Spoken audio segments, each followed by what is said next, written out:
I was going to spend my evening playing the Oblivion remake. Something productive. Something that didn't involve enduring another gaslit therapy session from a woman whose version of reality seems to have been patched by the glitchiest mod available. But here we are, choosing madness. Today's offering is titled Reaction Channels Are Lying About This, an ominous declaration from the Queen of Mistruth herself. A woman whose exaggerated injuries, downplayed conditions, lied about journaling, hidden weigh-ins, and couldn't tell the truth about a rotisserie chicken even if you caught her with the carcass still in her mouth. So, naturally, I'm dying to know, what exactly have the channels been lying about now? Is this going to be another Oscar-worthy display of delusion and victimhood? Or is she simply going to spiral into another torrid hall and forget what she was angry about by the 5-minute mark? Either way, fetch a potion of Fortify Sanity. We're going in. We start off with Sweet and Sour, her favourite game of chance, where she cherry picks at random to prove she's not cherry picking. And we get off to a riveting start. The first comment? Someone dares to suggest she's unemployable, given her inability to stand for extended periods, walk unassisted, or maintain focus for more than 10 seconds. They're reasonable concerns, frankly. But Amberlynn's rebuttal? I can definitely stand for more than 5 minutes, she huffs, as if it's an Olympic achievement. I must have missed the gold medal ceremony for basic human function. And walking Twinkie for 20 feet outside your apartment complex does not qualify as proof of mobility. She tells us that she does have experience. In what? She followed someone else to their job. That doesn't count. The whiplash between delusion and desperation is sublime. Next, we have a lovely soul from all the France declaring Amberlynn beautiful and deserving of love. A fair sentiment. Perhaps the entire nation of France is indeed rallying behind her, but they probably have more pressing concerns than Amberlynn Reed. But then the sour returns. The viewer growls, "Go back to torrid and grocery halls, this shit sucks." A person after my own heart. Direct. Efficient. Amber's response? Well, I just did a torrid haul, and the vlog before that, a grocery haul. You're missing the point. The content isn't the issue. It's you. The hauls, the weigh-ins, the I feel so defeated chronicles, it all tastes the same. It's all soggy white bread dipped in denial. And then another sweet poem from Kansas. They'd love to kick it with her. Of course they would. Amber responds, I just want peace on Earth. Because that's what her channel represents. World peace, one torrid hall at a time. Someone says that the haters must have nothing going on in their life, to which she obviously agrees. Amberlynn believes the only possible explanation for any criticism is that the viewers, the haters, must be miserable. Apparently, I am tragically unfulfilled because I'm watching this instead of playing Oblivion. She may have a point on that one. But anyway.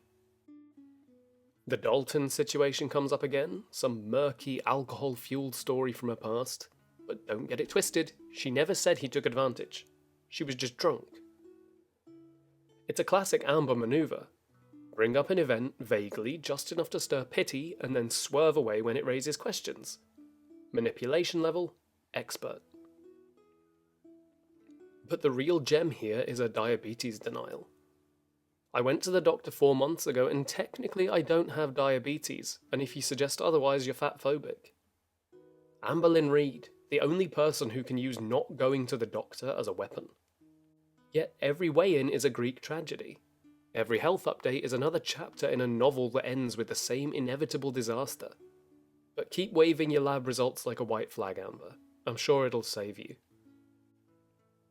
And then we enter sipping community. And right off, she's using her favourite defence mechanism. Blame someone else. Outpatient treatment told her not to count calories or restrict. So, naturally, when she's back to square one, she can blame it on them.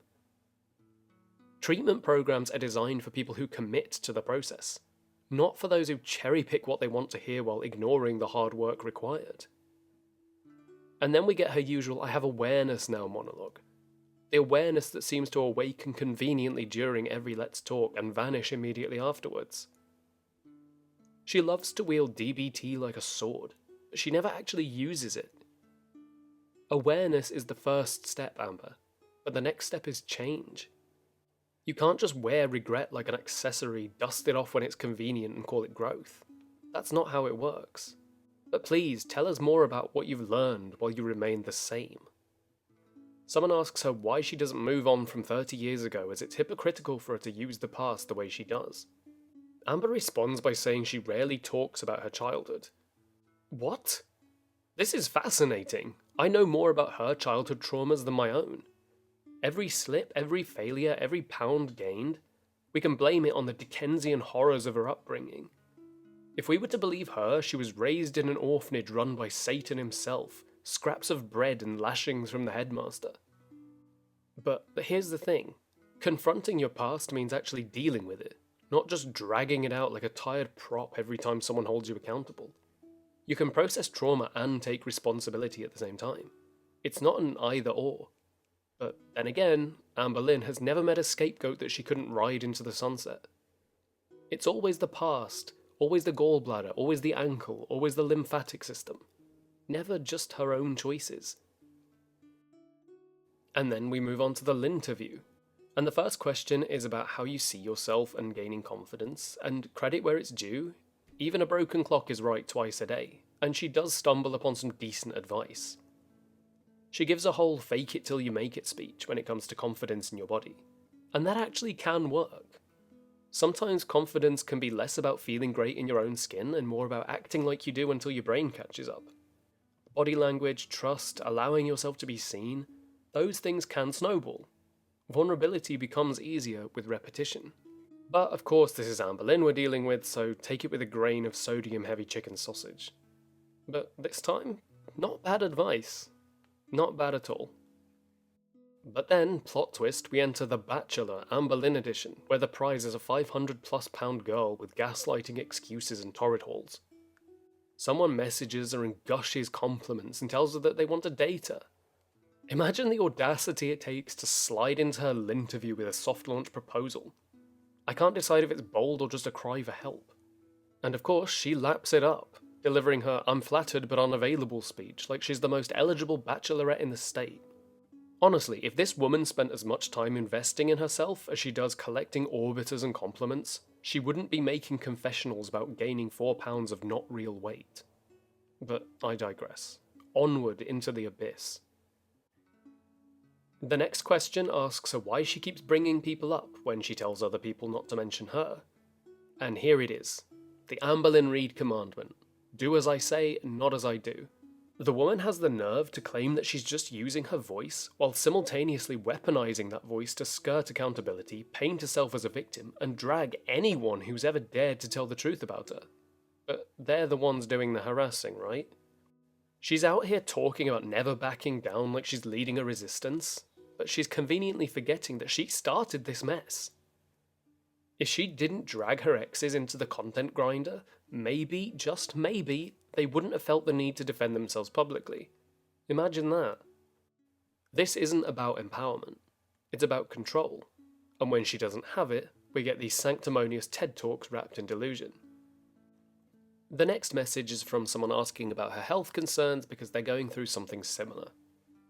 Reproductive health issues are terrifying, and hearing this person describe their symptoms is heartbreaking. Amber's advice is actually solid.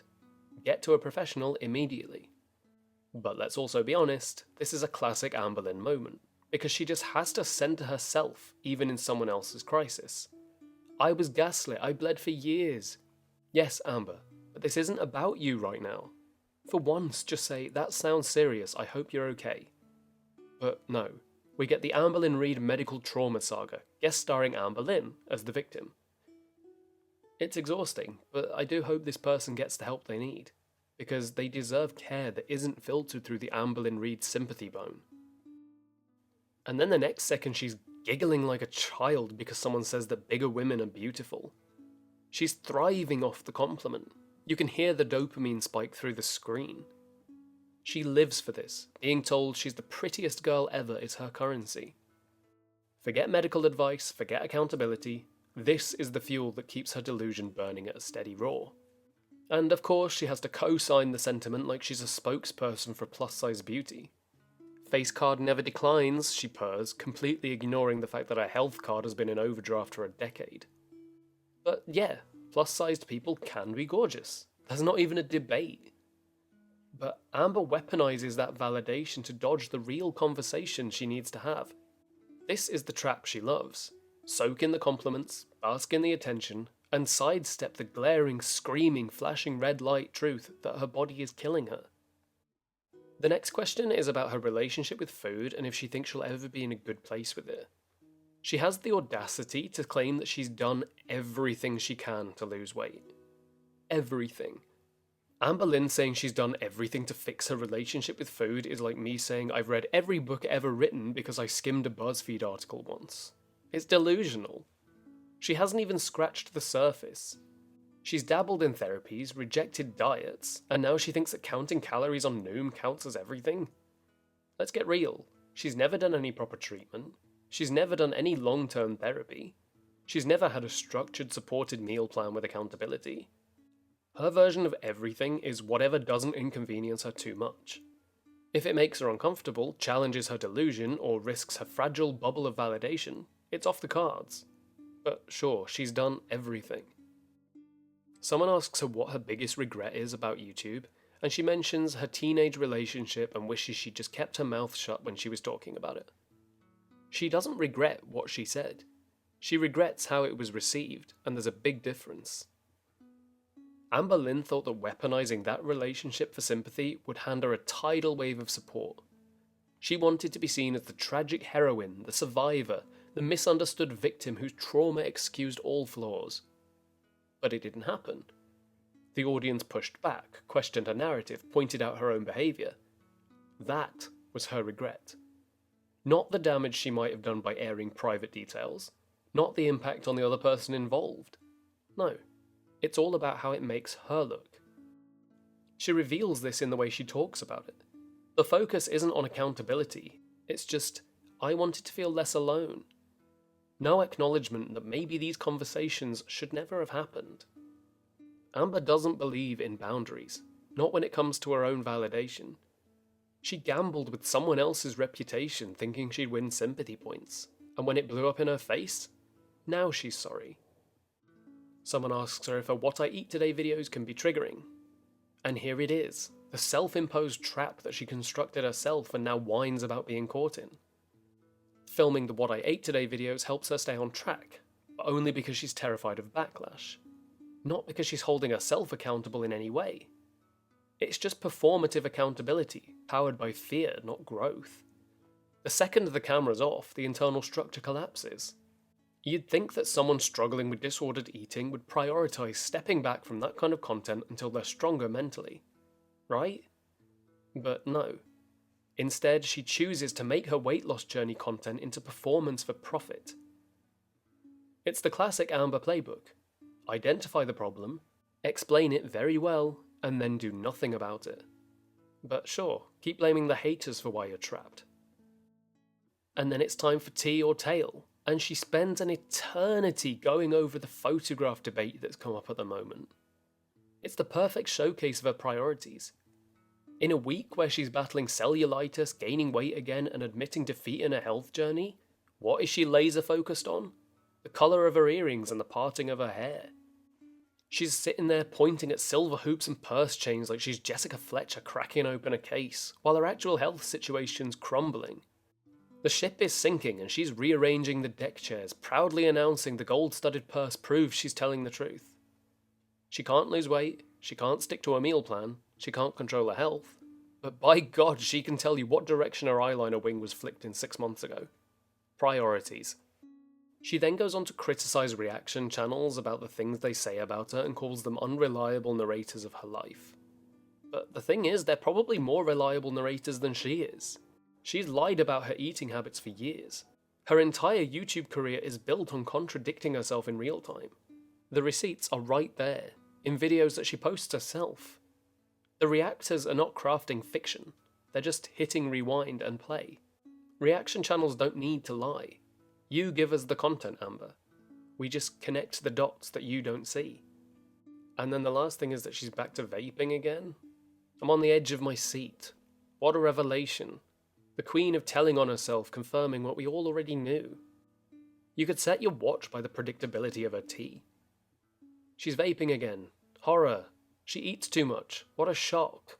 She's not losing weight. Stunning revelation. At this point, the real mystery is how she continues to act like any of this is new information. And just like that, we close another Let's Talk, where nothing of substance was discussed, and yet somehow it still managed to drain the life out of me. She ends this gasp-inducing exposé with a game of bad choices that couldn't have been more lifeless if she tried. Amberlynn Reed, woman of mystery, connoisseur of chaos, admits that she's never had more than 15 drinks in a night. Wow. I could have been playing the Oblivion remake now. I could have been doing anything else with my evening. But here I am, wading knee-deep through Amber's latest exercise in self-indulgent delusion. Let me know when the true tea spills. Until then, this was just as lukewarm as her attempts at accountability.